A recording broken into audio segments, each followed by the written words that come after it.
Bom, pessoal, então a gente vai passar agora para o último tópico desse estudo sobre polinômios, tá? A gente vai se deter, como a gente vem estudando aí até o último tópico que a gente estudou, faz menção a polinômios irredutíveis, né? Então a gente vai continuar estudando algo nesse sentido, porque a gente vai analisar se um dado polinômio ele é irredutível sobre um dado corpo, nem sempre é uma tarefa fácil. Basta a gente pensar, por exemplo, num polinômio com coeficiente nos inteiros e pegar esse polinômio com um determinado grau alto. Um grau acima de grau 4 já dá um pouco mais de trabalho, né? E, na verdade, fazer isso em geral é um trabalho difícil, né? Principalmente quando a gente lida com exemplos que não são tão simples por si só de trabalhar, como um que a gente viu em aulas anteriores, que eu fiz um exemplo lá, que os polinômios eles estavam com os coeficientes no conjunto das matrizes quadradas de ordem 2 com determinantes diferentes de zero, né, que é aquele GL2R, tá? Mas o que a gente vai fazer aqui é um caso particular, né, de quando é que a gente pode garantir que um dado polinômio sobre um corpo ele é irredutível. No caso, a gente vai se deter os polinômios com coeficientes em Q, ou seja, os polinômios que pertencem a Q de x, tá? A ideia aqui, pessoal, é que a gente vai ver que é possível transformar esse problema num problema equivalente, num problema alternativo, melhor dizendo, que em geral é mais fácil de lidar. Porque quando a gente fala de polinômios em Q de x, os coeficientes estando em Q, eles podem ser no máximo números do tipo A sobre B, onde o B e o A são o B é diferente de zero e o A e o B são primos entre si, né? Então, quando a gente tem muitos coeficientes desse tipo no polinômio, já dá um belo trabalho a gente lidar com essa questão de verificar se ele possui raízes ou não, né, sobre aquele corpo. Então, o que a gente vai observar é que para a gente estudar a irredutibilidade sobre Q, na verdade, basta a gente estudar a irredutibilidade desse polinômio sobre Z, tá? Por quê? Porque se a gente tem um polinômio com coeficientes em Q, suponha, para facilitar nosso raciocínio, que todos os coeficientes são números da forma como eu acabei de falar, sobre B, tá? Então, se a gente pegar todos esses denominadores, considerar o mínimo múltiplo comum deles e multiplicar todos os coeficientes do polinômio, ou seja, multiplicar o polinômio por esse camarada, né? Quando a gente fizer isso, todos esses denominadores eles vão desaparecer. E os coeficientes que a gente obtém agora no nosso polinômio, no nosso novo polinômio, eles deixam de ser racionais e passam a ser inteiros, tá? Então, ou seja, quando a gente considera um polinômio sobre Q de x, basta que a gente multiplique f de x pelo MC dos denominadores dos coeficientes de f, e aí com isso a gente pode supor que esse polinômio pertence a z, certo? Então, em vez de eu olhar para o meu problema o f de x estando em Q, eu olho em z, porque vai ficar um número vezes f de x. Se o f de x for irredutível, qualquer número vezes ele também vai ser irredutível, né? Porque se f é irredutível, ele se escreve, quando vez que eu escrever ele como um produto, um dos polinômios ele é constante, não é? Então, se eu multiplico isso o f por um número, nesse produto vai ficar um número vezes um outro número vezes um outro polinômio. Então, continua dando irredutível, tá? E aí a gente também vai usar a notação A não divide B para significar que A não é um divisor de B. Ou seja, quando a gente escrever isso aqui, significa que B não é igual a vezes alguém, tá? E aí, primeiramente, a gente vai provar um resultado que vai nos ajudar na demonstração do principal teorema dessa seção, que é o que leva o nome do tópico, tá? Que é o critério de Eisenstein, que é o lema de Gauss. É um lema devido a Gauss, que nos diz que irredutibilidade sobre Z é equivalente a irredutibilidade sobre Q, tá? Ou seja, se você quer estudar a irredutibilidade de um polinômio sobre Q de x, sobre Q, isso é equivalente a você estudar a irredutibilidade dele sobre Z, que em geral tende a dar menos trabalho da gente fazer isso do que se a gente for lidar diretamente com os coeficientes racionais, tá? Então, o lema diz o seguinte: seja f de x um polinômio z de x, tal que f de x é irredutível sobre Z. Então, f de x também é irredutível sobre Q, certo? Então, é nesse sentido que ele fala que vai ser irredutível, tá? Então, porque ele fala que é equivalente aqui, porque a gente pensa, mas aqui está dizendo, aqui é só uma implicação, se é irredutível sobre Z, ele vai ser irredutível sobre Q. Mas a gente acabou de ver, pelo que eu comentei, que se o polinômio for irredutível sobre Q, ele é irredutível sobre Z. Porque se o f que eu estou tomando aqui ele já é irredutível sobre Q, ele já é da forma... toda vez que eu escrever ele como produto, dois polinômios, um deles é constante. Então, se eu pegar esse polinômio e multiplico pelos mínimos múltiplos comuns dos denominadores dos coeficientes de f, eu continuo ficando com f igual a um produto onde um desses camaradas é constante, só que m vezes f agora passa a ser um polinômio em z, então irredutível. E na verdade, quando eu passo esse m dividindo, né, enfim, eu tenho que o f passa a ser, ele é irredutível sobre z também, tá? Então, vamos lá. Como é que a gente vai provar isso? A gente vai supor que o f ele é irredutível sobre z, claro, a gente está supondo isso, mas que a gente pode escrever o f dessa forma, certo? Onde o g, ele não é, a gente vai supor que ele é irredutível sobre z, mas não é irredutível sobre, ele pode ser irredutível sobre q, ou seja, eu posso escrever o f dessa forma, onde o g e o h são polinômios em q de x, e o grau com o grau de g e o grau de h maior ou igual a 1 e menor do que f, ou seja, isso quer dizer que ele é redutível, tá? A ideia aqui é que a gente vai tentar usar justamente essa informação sobre porque é que eu estou só supondo, não estou usando ainda, né? Eu estou supondo estou tomando a hipótese, considerando a hipótese e concluindo que pode acontecer isso. Aí a gente vai usar a hipótese justamente para provar que se isso ocorrer vai gerar um absurdo, tá? Como? Então eu vou fazer o seguinte, justamente eu vou transferir esse problema aqui para z de x, ou seja, eu vou multiplicar o m por por um m positivo, onde esse m é justamente o mínimo múltiplo comum, como falado lá em cima, dos coeficientes dos termos de f de x, tá? De modo que quando eu faço isso, aí eu vou ter que m vezes f, ele por sua vez vai ser, né? Como esses dois camaradas aqui estão em Q, quando eu multiplicar o m desse lado aqui, né? Eles vão estar... porque como os coeficientes desse produto vão dar iguais aos respectivos coeficientes daqui, quando eu divido, isso vai dar um produto, né, que eu posso observar um produto do tipo G1x, H1x, onde o G1 e o H1 eles pertencem a Z, tá? Porque é justamente quando você multiplica desse lado, os coeficientes desse camarada, como os respectivos coeficientes são iguais a daqui, quando você fizer essa multiplicação, você vai cancelando os denominadores, de modo que você vai ficar com m vezes f igual a esse produto aqui, onde o G1 e o H1 eles estão em Z, tá? E aí, como o grau de G e o grau de H são menores do que o grau de F, em particular o grau de G1 e o grau de H1 também, né? Porque eu estou só multiplicando o G e o H, os coeficientes é que estão mudando nesses polinômios, certo? Mas o grau não vai se alterar, obviamente. Então o G1 ele vai ser um certo polinômio de grau R, que eu estou denotando assim, e o H1 é um certo polinômio de grau S, que eu estou denotando assim com os coeficientes tanto do G1 como do H1 em Z, tá? Então, o que a gente vai fazer agora, pessoal, para poder provar o resultado? Bom, a ideia aqui vai ser a gente mostrar que a partir daquela suposição, né, que o f pode ser redutível sobre Q, a gente vai chegar numa contradição com relação à hipótese. Que a gente vai chegar em algum momento que o f ele se escreve como um produto de polinômios, né, esses camaradas vão estar em Z e que esses camaradas são... nenhum deles é constante e, portanto, o f ele vai ser escrito como um produto de polinômios redutíveis sobre Z, isso vai dar uma contradição. Como é que a gente vai fazer isso? Ó, a partir disso aqui que a gente chegou, a gente vai pensar assim, bom, eu tenho lá esses camaradas obtidos a partir dessa igualdade, quando a gente multiplicou a igualdade pelo mínimo múltiplo comum, né, dos denominadores dos termos lá dos coeficientes de f, tá? Então, dado esse número aqui, certo?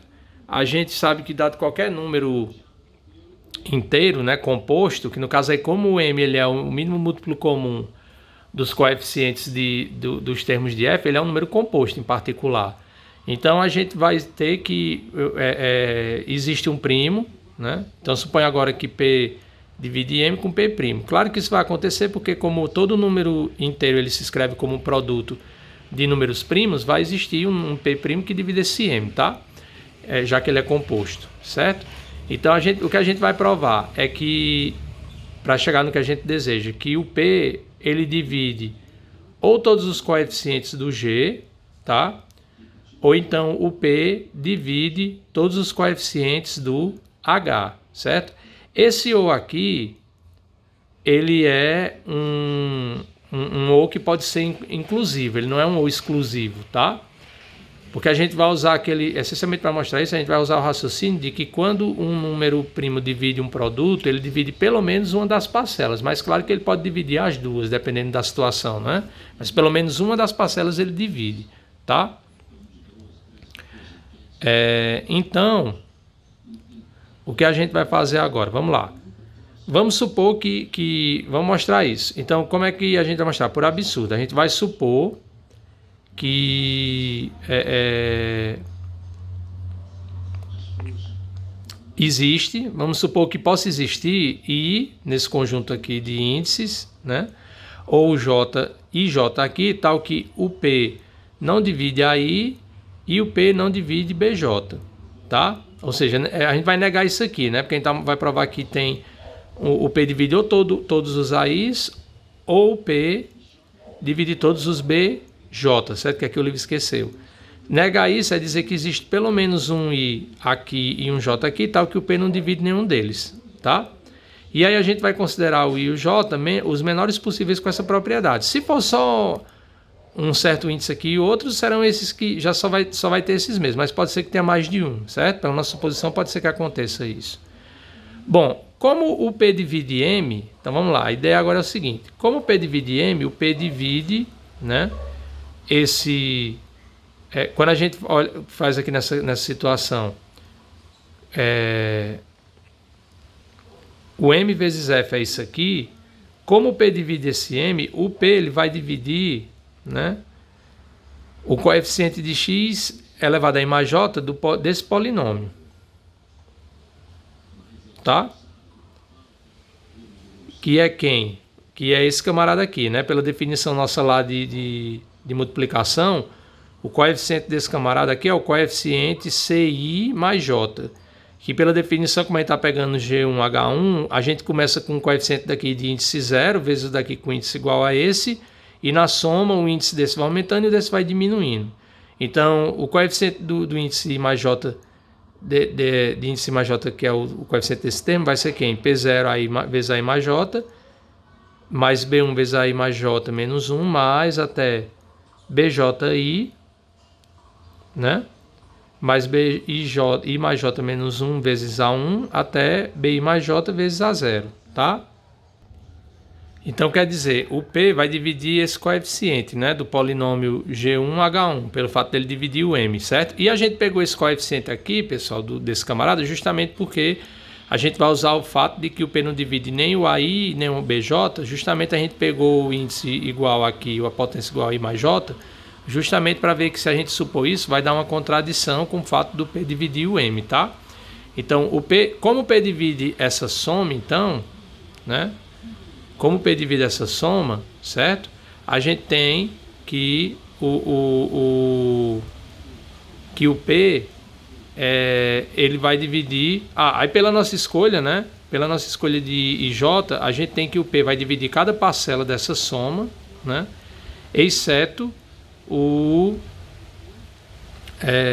BJI, certo? Isso aqui é um resultado lá de divisibilidade, quando a gente estuda a teoria dos números. Quando a gente tem que um número primo divide uma soma, né? Na verdade, quando o número divide uma soma, ele divide, no caso do número primo, né, ele divide cada uma das parcelas, tá? Na verdade, é qualquer número inteiro, né? Quando ele divide uma soma, ele divide cada uma das parcelas, tá?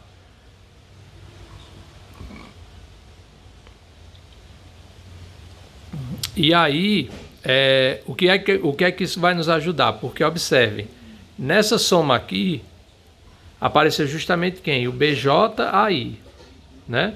E pela nossa escolha de J, como o P não divide nem o AI nem o AJ, nessa soma aqui ele vai dividir toda essa soma, então ele divide cada uma das parcelas com exceção dessa parcela aqui, ó, porque ele não divide nem o AI nem o BJ, tá? Só que aí isso geraria um absurdo, porque ele ia dividir toda a expressão, né?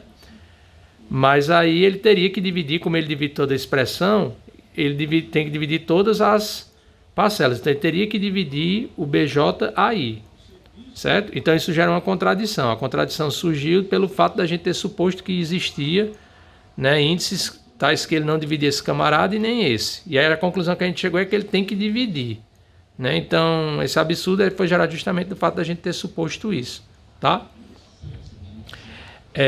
Então isso quer dizer que se o P for primo e dividir o M, isso implica que o P tem que dividir.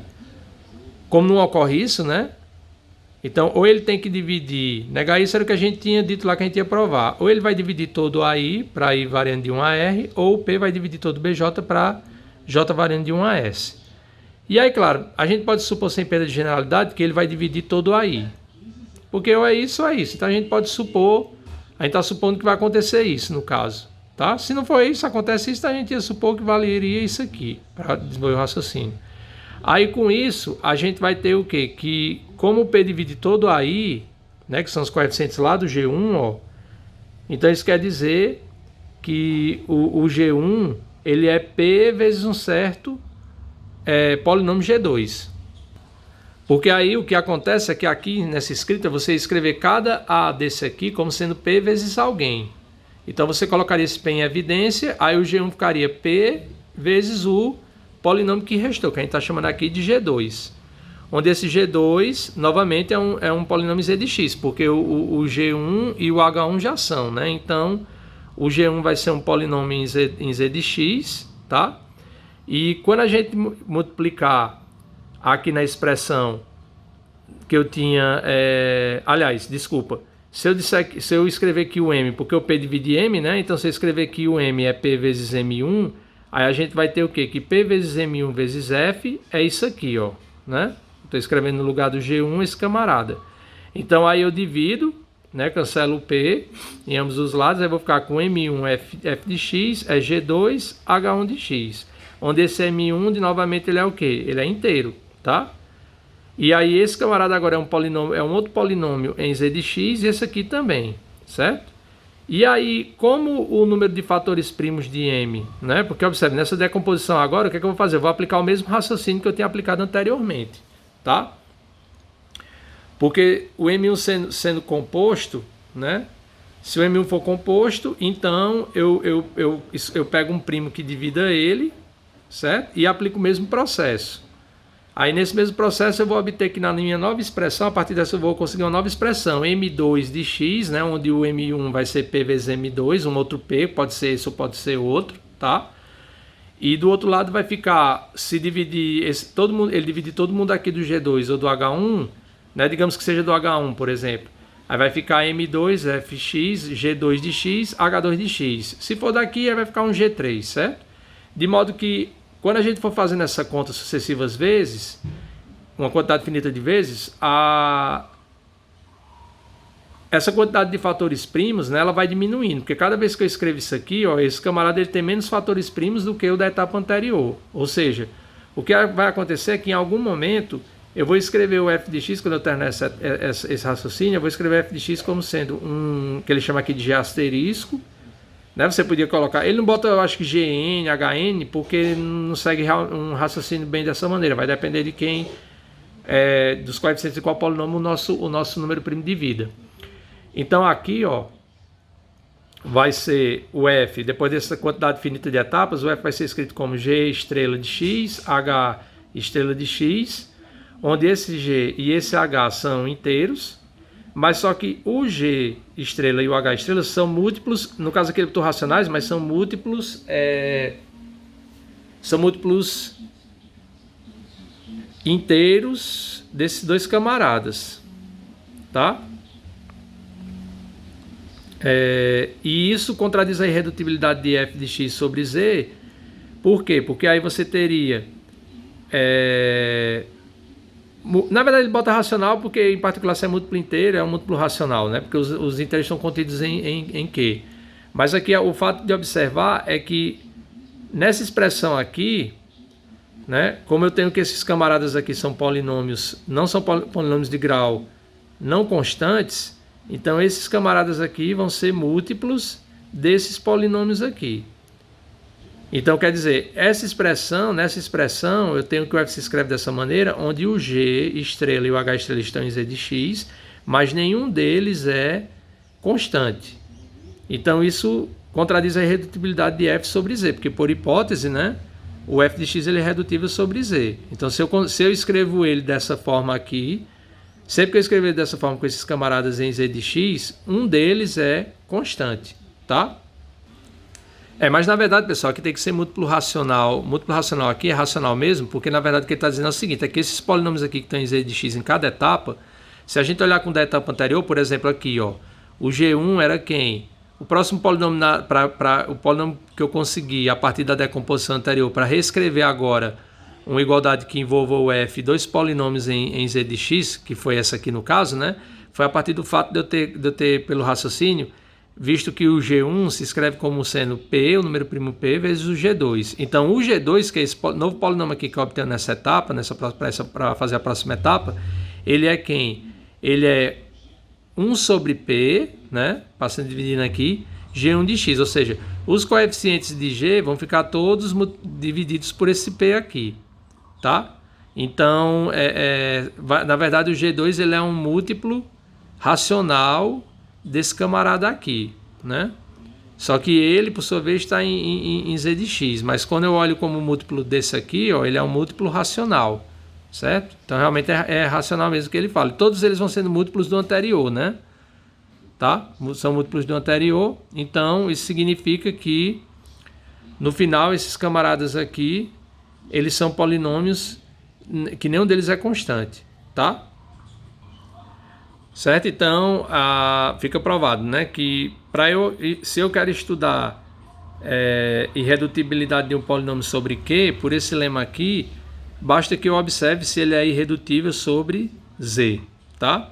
E aí a gente vai usar esse lema para provar o principal teorema dessa parte, que é o teorema 6, que é o critério de Eisenstein, que o que é que esse critério nos diz? Ele diz o seguinte, ó, você vai considerar um polinômio f de x de grau n, certo? Em z de x. E aí a gente vai supor que existe um número inteiro primo p, tal que vale essas condições aqui, ó. Primeiro, item A, o p não divide o a n. B, o p divide a 0 a 1 até a n menos 1. E C, p ao quadrado não divide a 0.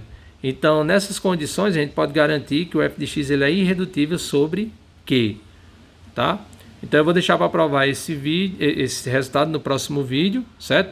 Como de costume a gente a ideia é não fazer vídeos muito longos. E aí eu faço a demonstração e falo de alguns exemplos antes da gente falar de mais um resultado, que aí sim com isso a gente encerra o nosso conteúdo. Beleza?